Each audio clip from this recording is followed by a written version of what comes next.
Halo, senang banget rasanya bisa kumpul bareng teman-teman semua di sini. Entah Anda ini guru veteran yang udah puluhan tahun mengajar, mahasiswa keguruan yang lagi siap-siap terjun ke lapangan, dosen, atau sekedar pengamat dunia pendidikan, penjelasan kita kali ini benar-benar relevan buat Anda.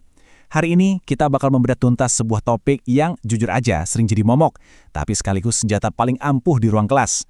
Kita akan menyintesiskan pandangan dari pakar-pakar evaluasi top, yakni Nitko, Macmillan, dan Popham, buat ngebahas gimana sih cara menyusun dan menilai tes yang udah nggak asing lagi buat kita semua, soal esai. Coba deh bayangin situasi ini. Udah Jumat sore, Anda duduk di depan meja, ngeliatin tumpukan kertas jawaban esai yang menggunung dari 30 atau mungkin 50 siswa. Terus Anda ambil kertas pertama, jawabannya panjang banget tapi kok nggak nyambung ya sama pertanyaannya. Ambil kertas kedua, jawabannya pendek tapi langsung ngena. Kertas ketiga, wah tata bahasanya berantakan tapi ide utamanya sebenarnya brilian banget. Terus tiba-tiba kepala mulai pusing. Gimana caranya menilai ini semua secara adil tanpa bikin kita kehilangan kewarasan? Tenang, Angga sama sekali nggak sendirian. Ini tuh penderitaan universal yang dialami hampir semua pengajar di seluruh dunia. Oke, yuk kita bedah pelan-pelan. Kenapa sih kita harus repot-repot pakai esai? Para ahli sepakat, tes esai itu sebenarnya adalah alat pamungkas, semacam senjata rahasia kita buat mengukur pemahaman yang benar-benar mendalam, pemikiran kompleks, dan penalaran tingkat tinggi. Tapi ingat, esai itu bakal jadi seburuk-buruknya alat kalau cuma dipakai buat nguji hafalan fakta sederhana. Kalau Anda cuma pengen tahu siapa penemu telepon, ya udah pakai aja pilihan ganda atau isian singkat. Pakai esai buat nguji hafalan itu benar-benar buang-buang waktu Anda dan juga waktu siswa. Tapi kalau Anda pengen lihat gimana siswa menganalisis, mengevaluasi, meramu ide atau memecahkan masalah, esai itu nggak ada tandingannya. Cuma ada satu tapi yang gede banget di sini. Esai cuma bakal seampuh itu kalau dirancang dengan benar. Nah, hal itu membawa kita ke bagian pertama, kriteria esai yang baik. Mari kita lihat, gimana sih cara merangkai instruksi yang tepat sasaran? Kekuatan utama dari tes esai itu benar-benar bertumpu pada rumusan perintahnya atau promnya. Kalau pertanyaan Anda ngambang, ya jangan kaget kalau jawaban siswa juga terbang entah kemana. Kalau Anda nyuruh siswa nebak-nebak apa yang sebenarnya ada di kepala Anda, itu artinya Anda lagi nguji insting cenayang mereka, bukan kemampuan berpikir mereka. Coba deh perhatiin perbandingan dari studi kasus Nitko dan Brookhart ini. Di satu sisi, kita punya contoh yang buruk banget. Analisis kekalahan Inggris oleh pihak kolonial. Siswa bisa nulis apa aja dari situ, mulai dari strategi perang sampai cuaca di hari kejadian. Nah, sekarang lihat alternatif perbaikannya. Tugas ini udah diubah jadi jauh lebih spesifik. Contohnya, berperanlah sebagai ahli sejarah. Identifikasi 4 faktor utama kekalahan Inggris, lalu jelaskan apa yang mungkin terjadi kalau Inggris mengambil tindakan yang berbeda. Kelihatan kan bedanya? Instruksinya eksplisit, jadi siswa nggak perlu lagi main tebak-tebakan soal apa yang Anda mau. Lanjut ke bagian kedua, panduan menulis dari ahli. Kita akan lihat bareng-bareng aturan emas langsung dari para pakarnya. Nah, praktek-praktek terbaik ini itu bukan asal bunyi ya. Ini adalah hasil sintesis dari pakar evaluasi top, kayak Popham, Macmillan, dan Nitko. Mari kita bahas cepat perintah suci mereka. Pertama, tentukan tugas dengan sangat amat spesifik. Jangan pakai kata-kata yang multikafsir. Kedua, Anda harus ngasih tahu siswa berapa lama mereka sebaiknya ngerjain satu soal dan seberapa panjang ekspektasi jawabannya. Apakah cuma butuh 1 paragraf atau 3 halaman? Kasih tahu mereka. Ketiga, cantumkan poin nilainya dengan jelas. Kalau soal A nilainya 10 dan soal B nilainya 50, siswa kan otomatis tahu di mana mereka harus naruh fokus dan energi terbesar mereka. Dan keempat, ini jujur favorit saya, gunakan situasi yang baru atau unik. Kalau Anda cuma nanya apa yang persis ada di buku teks, siswa cuma bakal memuntahkan lagi hafalannya. Kasih mereka skenario baru, jadi mereka benar-benar harus nerapin ilmu yang udah mereka pelajari.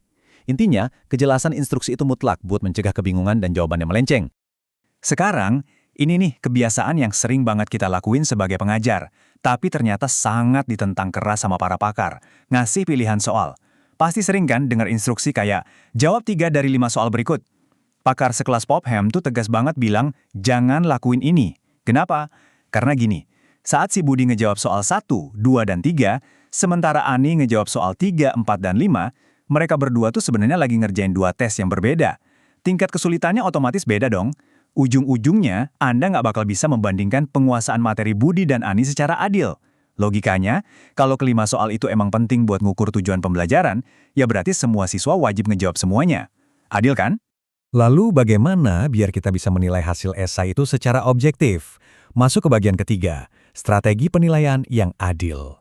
Punya soal yang bagus itu ternyata baru setengah jalan. Setengahnya lagi adalah gimana cara kita menilai tumpukan jawaban tadi secara objektif. Para ahli, khususnya Macmillan dan Nitko, sangat menekankan penggunaan rubrik. Tanpa rubrik, proses penilaian kita itu murni cuma tebak-tebakan emosional yang bikin capek sendiri. Pada dasarnya ada dua tipe rubrik, holistik dan analitik. Rubrik holistik itu ibarat Anda lagi ngelihat hutan secara keseluruhan. Anda baca esainya, dapat feel atau kesan umum kualitasnya, lalu ngasih satu nilai tunggal. Ini prosesnya cepat banget, cocok buat ujian akhir di mana Anda cuma butuh nilai angka. Tapi beda lagi dengan rubrik analitik. Ini ibarat Anda lagi ngamatin pohon-pohonnya satu persatu. Anda menilai aspek yang beda-beda, misalnya 5 poin buat ide utama, 5 poin buat struktur, 5 poin buat bukti pendukung. Emang sih, ini jauh lebih lambat, tapi ini luar biasa efektif buat ngasih feedback detail ke siswa saat proses belajar. Jadi ya, tinggal sesuaikan aja pilihan rubriknya dengan tujuan utama Anda. Oke, mari kita bahas alur kerja penilaian alias workflow dari para pakar ini yang didesain khusus buat menghilangkan bias dan pastinya ngemat waktu Anda. Langkah pertama, selalu, dan saya tekankan sekali lagi, selalu buat kerangka kunci jawaban atau kriteria sebelum Anda menyentuh satu pun kertas jawaban siswa. Kalau Anda keburu baca jawaban siswa yang paling pintar duluan, itu bakal merusak standar penilaian Anda untuk sisa siswa lainnya. Langkah kedua, nilai satu pertanyaan sekaligus. Jadi baca jawaban soal nomor 1 dari seluruh siswa di kelas, baru habis itu pindah ke soal nomor 2. Ini ngebantu otak kita tetap fokus di satu kriteria aja, bikin penilaian jadi lebih konsisten dan pastinya lebih ngebut. Langkah ketiga, nilai secara anonim. Tutup atau sembunyikan nama siswanya. Dan langkah keempat, pisahkan nilai untuk kedalaman materi dengan nilai untuk tata bahasa, kecuali tujuan Anda memang lagi nguji kemampuan berbahasa. Jangan sampai ide yang brilian dikasih nilai jelek cuma gara-gara salah ketik atau typo. Poin krusial dari semua langkah barusan adalah soal menghilangkan bias, utamanya yang sering banget disebut sebagai efek halo. Manusiawi banget loh kalau kita kadang lebih suka sama siswa yang rajin di kelas, yang selalu senyum, atau yang duduknya di barisan paling depan. Tapi sayangnya, tanpa sadar, pas kita ngelihat nama mereka di kertas ujian, kita cenderung ngasih nilai lebih tinggi biarpun jawaban mereka sebenarnya biasa-biasa aja. Dan sebaliknya, siswa yang suka bikin gaduh di belakang, mungkin kita nilai jauh lebih ketat. Nah, inilah yang namanya efek halo. Dengan menilai esai secara anonim dan fokus per satu soal, Anda secara langsung menghancurkan efek halo ini.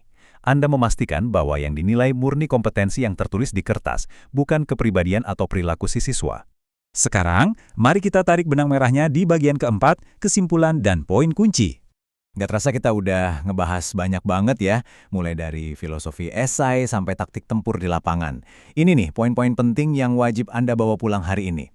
Pertama, fungsikan tes esai sebagai panggung buat siswa memamerkan penalaran kompleks mereka, bukan sebagai ajang tes ingatan hafalan jangka pendek. Kedua, pastikan instruksi yang Anda buat itu sebening kristal. Kasih batasan waktu, kasih ekspektasi panjang tulisan, dan tolong hentikan kebiasaan ngasih opsi pilihan soal demi keadilan untuk semua. Dan yang ketiga, ini buat kesehatan mental Anda juga nih, selalu gunakan rubrik, entah itu holistik atau analitik, dan periksalah jawaban secara anonim per nomor soal. Menerapkan teknik-teknik ahli ini nggak cuma bakal menyelamatkan berjam-jam waktu akhir pekan Anda yang berharga, tapi yang terpenting, ini ngasih kesempatan yang 100% adil buat setiap siswa Anda untuk bersinar. Sebagai penutup penjelasan kali ini, saya mau ninggalin satu pertanyaan yang kelihatannya simple, tapi lumayan menantang. Lain kali Anda duduk buat merancang soal esai, coba tanya sama diri sendiri, apakah saya benar-benar sedang mengukur kualitas pemahaman dan pemikiran siswa saya? Ataukah saya sekedar menguji seberapa pintar mereka menebak isi kepala saya? Yuk, kita mulai merancang asesmen yang benar-benar bermakna. Terima kasih banyak udah ngikutin tinjauan materi ini bareng-bareng dan selamat mengajar!